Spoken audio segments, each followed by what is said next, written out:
The transformation of the modern state has often been described in terms of laws, parties, or ideologies. Yet beneath those categories lies a quieter and more tangible process: the spatial and procedural convergence of administration and armed force. It is in corridors, courtyards, and offices, not merely in decrees, that authority changes shape. The story of Nazi Germany renders this process with unmatched clarity. Between 1933 and 1939, the German governmental corps reconstituted itself as an organism in which civil administration, military command, and security justification became indistinguishable. What appeared as emergency prudence or architectural modernization gradually formed a compound, a campus of fused functions, whose stability depended on the inseparability of its parts. The first gestures of this convergence seemed banal. A decree drafted in haste, a parliament moved to a temporary venue, protective police stationed in ministerial halls. Each was rationalized as necessity, yet together they initiated a confidence operation, an incremental persuasion that extraordinary measures were both practical and inevitable. This was not overt seizure, but the recoding of space and legitimacy. The administrative state learned to live inside the architecture and language of defense, and by doing so, it ceased to distinguish itself from it. Our analysis begins by tracing this emergence through the confidence pattern, the inaugural triad of the compound's evolution. From the Reichstag fire of February 1933 to the executive reorganization of 1938, the German case shows how a series of pragmatic adjustments accumulated into a total realignment of command. What began as security precaution matured into architectural doctrine, producing the spatial and psychological template for militarized governance. The fusion of administration and defense did not begin with a blueprint, but with an emergency. The convergence first appeared not as ideology, but as improvisation, a chain of practical responses that turned contingency into doctrine. On the night of February 27, 1933, the Reichstag burned. Within hours, the event was framed as a communist insurrection, the foundational myth of emergency. The Reichstag fire decree of the next day suspended civil liberties and transferred police powers from states to the central government. It was presented as protection, the state defending itself from subversion. In truth, it was the cell, the psychological opening through which the civil sphere accepted military logic as its own. What vanished in 1933 was not the rule of law, but its orientation. Procedure no longer limited power, but secured it. Spatially, the Reichstag's ruin offered opportunity. Parliament relocated to the Kroll Opera House, a venue already under heavy police supervision. What was called a temporary accommodation resituated governance within a securitized shell.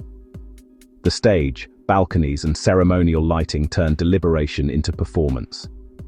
The legislative body now met inside an enclosure designed for choreography, not debate. The setting naturalized the surveillance of government and began the long migration of authority into controlled space. On March 23, 1933, in that same opera house, the Enabling Act passed under intimidation by armed guards. Legislative authority shifted to the cabinet, ostensibly for efficiency during crisis. The triadic chain was complete. The emergency decree and spatial relocation generated normalized supervisory presence, which produced authority leverage in lawmaking by decree. And conversely, without the initial act, without the performative fire and the security rationale, the final consolidation was improbable. The causal triad had been realized in statecraft. Normalization arrived through daily routine. In 1933-34, the security organs, political police, Gestapo, and the party's SD, were merged under central command. Their offices clustered along Prince Albrechtstrasse, within a short walk of the Chancellery. Uniformed presence became standard in ministries. Adjutants from the army consulted continually with civilian officials. Telephones linked the Chancellery directly to police headquarters. What had been temporary coordination evolved into structural adjacency. The spatial effect was subtle but decisive. Administration began to inhabit the rhythms of command.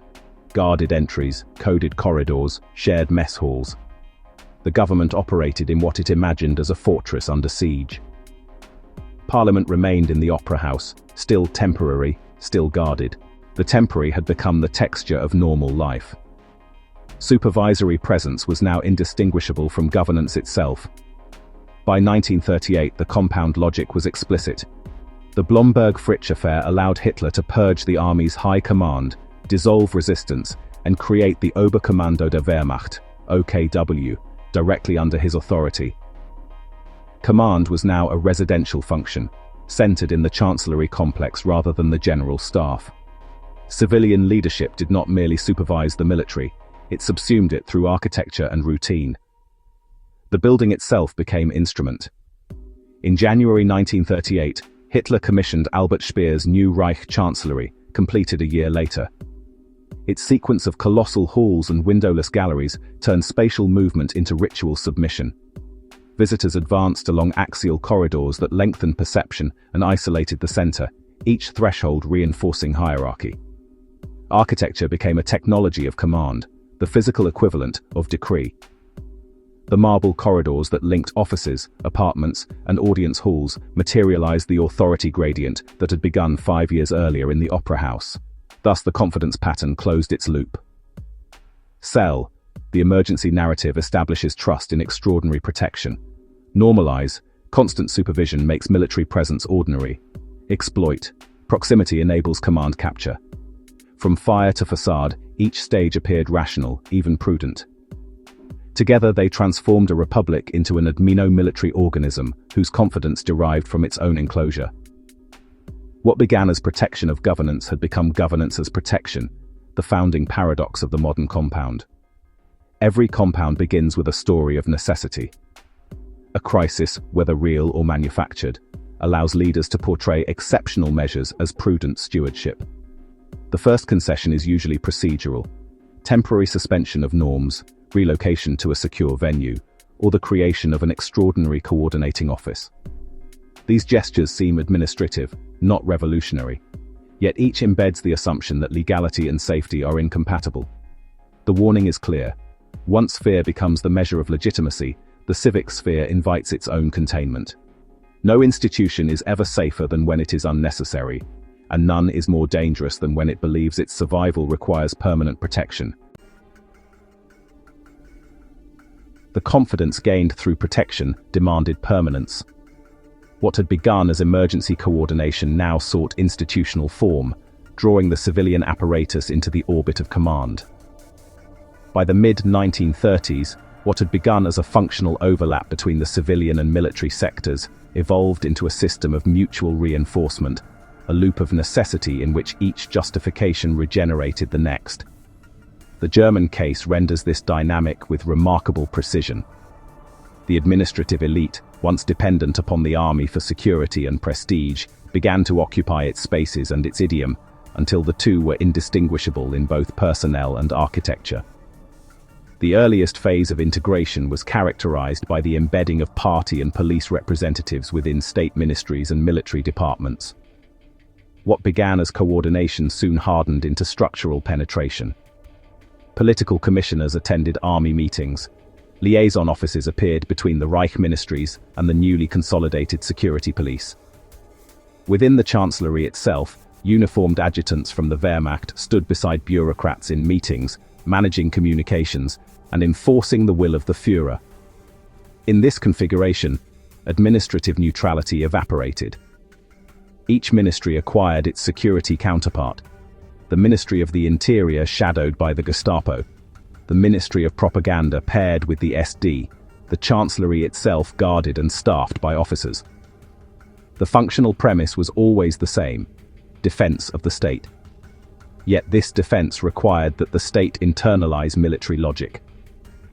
Political supervision was no longer external oversight, but an ambient condition of work. The blending of roles required an ideological binder. The regime provided it in the doctrine of unity. Volk, Partei, Wehrmacht, one will, one mission. The propaganda apparatus translated bureaucratic fusion into national destiny. Ceremonies, films, and architecture all repeated the theme of coordination, Gleichschaltung, celebrating the erasure of institutional divides as proof of moral strength. By 1936 to 37, this myth had achieved doctrinal status. The notion that politics and the military should remain separate was dismissed as decadence.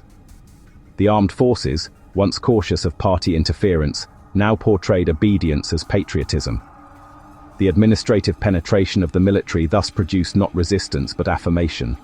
The hierarchy of command was recoded as a hierarchy of faith. Once this unity narrative was accepted, it legitimized even greater civilian intrusion. Appointments in the army now required party approval. Political reliability outweighed competence. The army purges of 1938, precipitated by the Blomberg-Fritsch crisis, completed this transformation. With the generals discredited, the newly created OKW placed all operational chains directly beneath Hitler's personal staff.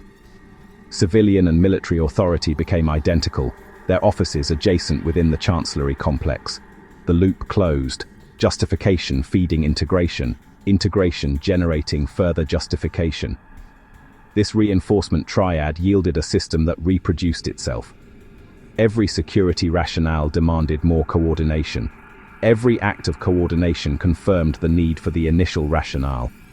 The logic was not hierarchical but recursive, and its material expression was the Berlin government quarter itself, where ministries, barracks, and party offices formed a single administrative grid of obedience.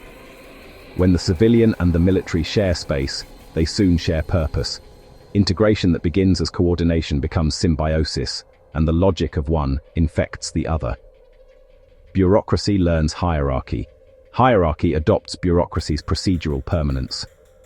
What results is not tyranny in the old sense, but self-referential governance, a regime that acts to maintain its own coherence rather than to serve a public. Modern administrations face this temptation whenever security expertise infiltrates decision-making to the point that dissent equals disloyalty. The warning is not against cooperation, but against the loss of friction. A system without internal resistance ceases to deliberate, it only amplifies. Integration seeks expression. Once hierarchy was accepted as virtue, stone and steel became its grammar. Power sought to make itself visible, but in doing so it also learned to hide. The monumental projects of the late 1930s, the new Reich chancellery, the air ministry, the expanding police complexes, created a new kind of space, one that combined spectacle and seclusion. The executive was no longer a set of offices, it became a territory, a fortified organism whose walls produced legitimacy. When Hitler commissioned Albert Speer in January 1938 to design a new chancellery, he demanded a structure that could embody the authority of 1,000 years. The result was more than a headquarters.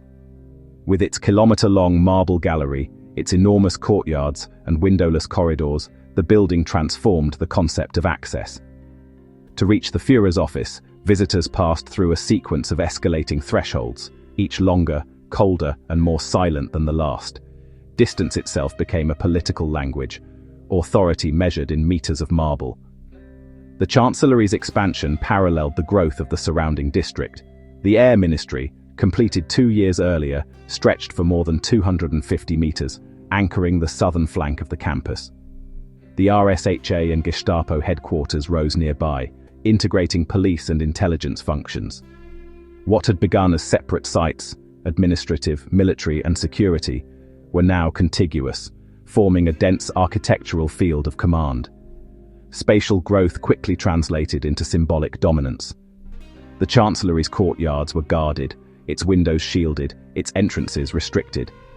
The building's enclosure turned isolation into proof of sovereignty. The fewer the people admitted, the greater the authority presumed within. Ministers entered by ritual. Officers approached as petitioners. Architecture replaced deliberation with choreography. In this world, to approach power was to traverse a designed experience of subordination. The logic extended underground. In 1936, the Vorbunker was constructed beneath the Chancellery Garden, a precaution disguised as convenience. By 1944, it had deepened into the Führerbunker, an autonomous fortress connecting residence, command, and siege shelter in one subterranean complex. Physical insulation mirrored political insulation. The state no longer occupied Berlin, it burrowed beneath it. Each expansion justified the next. Security concerns demanded enclosure, enclosure produced grandeur, grandeur reinforced the need for further security. The triad's non-linearity lay precisely here. The cause and effect exchange places, forming an upward spiral of self-legitimation. What began as protection of the executive became the executive's raison d'être. The Chancellery's immense corridors, its private bunkers and its guarded plazas embodied the logic of the non-linear triad. Expansion feeding insulation, insulation validating expansion. The spatial consequence was the erasure of civic permeability. The government quarter ceased to be part of the city. It was a walled nervous system, self-contained, self-justifying, and spatially absolute. The physical fabric of Berlin began to reflect the metaphysics of command. The lesson here lies in physical form. Power seeks distance. What begins as a security perimeter becomes an ideology of enclosure. The executive's fortification, its sealed corridors and invisible command centers translate authority into geometry. Once governance requires a buffer between ruler and ruled, that buffer becomes the real seat of power. Every modern capital risks this when it allows the architecture of control, walls, surveillance grids, restricted zones, to define the architecture of law. The true meaning of a government building is not how it looks, but how many thresholds a citizen must cross to be heard within it. As the executive core enclosed itself, the military exterior expanded outward. The streets of Berlin, once civic, became ceremonial avenues of mobilization. The martial presence that had begun as protection of government turned into a general condition of public life. In this retrospective triad, the cause appeared to follow its effect. The deployment of troops proved the need for their own deployment.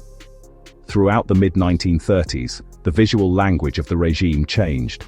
Parades, flag rituals, and mass drills no longer marked exceptional events, they defined everyday order. The SA and SS, once party militias, became fixtures of the urban landscape. By 1936, police, army, and paramilitary units patrolled Berlin in seamless rotation. The display of force was itself a form of governance. The architectural geography of coercion solidified this normalization. The RSHA and Gestapo complexes on Prince Albrechtstrasse, the Chancellery, and the Air Ministry lay within a few hundred meters of each other, forming what might be called the triangle of control. Surveillance, detention, and administration occupied the same urban tissue. The proximity rendered violence bureaucratic, and bureaucracy violent. As external legitimacy declined, through repression, censorship, and the silencing of opposition, civilian oversight eroded. The parliament, still housed in the Opera House, no longer legislated, it performed. The courts enforced decrees rather than interpreted law. In this vacuum, military and police actors became the sole interpreters of necessity. The boundary between governance and security dissolved completely. By the late 1930s, the regime's emergency apparatus had become its permanent form. Each crisis validated the architecture built to contain it. The existence of bunkers, guards, and checkpoints demonstrated that danger persisted. Their persistence, in turn, confirmed the righteousness of authoritarian control. This is the heart of the retrospective loop. The system's justifications become its own evidence. The population no longer remembered a time when government did not wear a uniform. The retrospective pattern teaches that once emergency governance becomes habit, it cannot declare peace. The existence of control measures proves their necessity. A state accustomed to ruling through alerts, readiness levels, or indefinite authorizations will not relinquish them. It cannot survive without its own sense of threat. The warning here is historical and moral. A polity that cannot imagine safety without coercion will continually manufacture danger. The self-preserving state becomes its own adversary, feeding on the instability it claims to prevent. By 1938-39, the three triads, reinforcement, non-linear expansion, and retrospective normalization, had converged into a single operative structure. The Berlin campus functioned as a living circuit of authority, in which administration, military infrastructure, and security legitimacy co-produced one another. At the system's center stood the Reich Chancellery and the ministries, where decrees and economic plans were drafted. Their work required constant coordination with both the Wehrmacht and the security apparatus. Each policy bore the imprint of military feasibility and police enforcement. Civilian governance no longer existed independently. It was the interface through which the other two powers expressed themselves. The Reich Air Ministry, a vast stone leviathan along Wilhelmstrasse, embodied the operational muscle of the compound. With thousands of rooms and internal courtyards, it housed not only Luftwaffe command, but planning offices, engineers, and logistics experts. The military had become an administrative bureaucracy, the bureaucracy a military command. Binding the two was the RSHA Gestapo complex. Its dual function, intelligence and repression, gave it control over both information and fear. It legitimized administrative decrees through narratives of threat and translated military failures into calls for unity. In the convergent triad, security became the common language linking all functions. The three nodes formed a self-referential organism. Administration issued orders that required military execution and security justification. Military relied on administration for resources and security for ideological support. Security used the operations of administration and military as proof of its necessity. This closed circuit of dependency was the admino-military compound in full operation. A system whose stability derived not from external legitimacy, but from the impossibility of separating its parts. When administration, military and security converge, accountability dissolves. Each justifies the other. The bureaucracy claims it enforces military precision.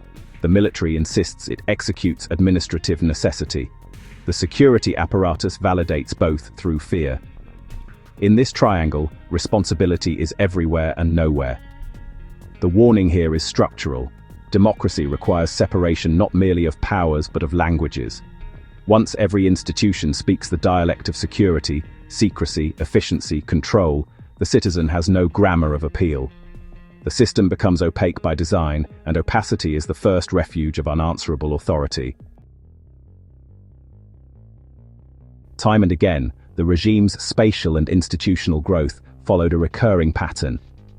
Non-linear expansion initiated control, reinforcement consolidated it. Retrospective normalization sealed it as doctrine. Non-linear expansion began in 1933 with the dislocation of governance, the Reichstag fire and the move to the Kroll Opera House. What was first a provisional arrangement became the template for ruling from secured environments. The new chancellery and later the bunkers were merely architectural magnifications of this original displacement. Reinforcement followed through the structural penetration of civilian by military and police routines, intensified after 1938, when the purged officer corps and administrative elite merged in a single command language. Retrospective normalization completed the cycle as wartime emergency turned permanent. Air defense regimes, curfews, and the bunkerization of leadership were not temporary defenses, but the mature expression of a system whose justification was itself. By 1944, the compound was both metaphor and reality. The Chancellery's subterranean chambers housed the same authority that ruled above ground. The city's ruins mirrored the logic of enclosure. The Führer bunker was not an anomaly, but the terminus of a long architectural argument that began with the decision to meet in a theatre under guard. The completed compound appears unassailable, but its strength is illusion. The same interdependence that stabilizes it also ensures its total collapse once any node fails. When legitimacy falters, discipline erodes. When discipline breaks, command dissolves. When command dissolves, the administrative shell implodes. The 3N reversion triad predicts this perfectly. The system cannot fail partially. The Reich collapsed as a unit because its parts had lost independent function. The warning for contemporary systems is structural fragility, disguised as coherence. The tighter the integration among security, administration, and legitimacy, the greater the risk that a single breach destroys the whole. What appears as unity may be, in fact, the precondition of total ruin. The militarized campus did not emerge as a single design, nor as the product of a solitary will. It arose through the accumulation of decisions so plausible that each seemed unremarkable when made. Every measure was justified by prudence, a security decree, a spatial relocation, an architectural improvement, a procedural streamlining. Each was a rational response to a perceived necessity. Together, they restructured the very meaning of necessity itself. By the time the new Reich Chancellery opened in 1939, the transformation was complete. The Reich's governing core, a network of ministries, police headquarters, and command centers, had become a single organism. Its geometry embodied a logic: authority as proximity, legitimacy as control, safety as sovereignty. The emergency decree of February 1933 fused the legal and coercive organs of the state. The relocation to the Kroll Opera House redefined deliberation as performance within guarded space. The purges of 1938 erased the last internal opposition to command unification, and the bunkers of 1944 sealed the entire apparatus in concrete, completing the descent from transparency to enclosure. None of these acts appeared radical in isolation. Each carried the same administrative justification: efficiency, protection, coordination. Yet in sequence, they formed an irreversible chain of dependency. Once authority learns to inhabit protection, it forgets how to govern without it. The Nazi administrative campus, stretching from the Chancellery to the Air Ministry and the RSHA, was more than an architectural complex. It was the spatial crystallization of a psychological regime, a diagram of how fear and order conspire to remake governance in their own image. Within this compact geography, administration became indistinguishable from command, and command indistinguishable from surveillance. The city's civic axis, Wilhelmstrasse, once the street of ministries and embassies, turned into a fortified artery of power, each building connected by invisible lines of hierarchy and guarded routine. The physical layout of the capital mirrored the internal circuitry of the regime itself.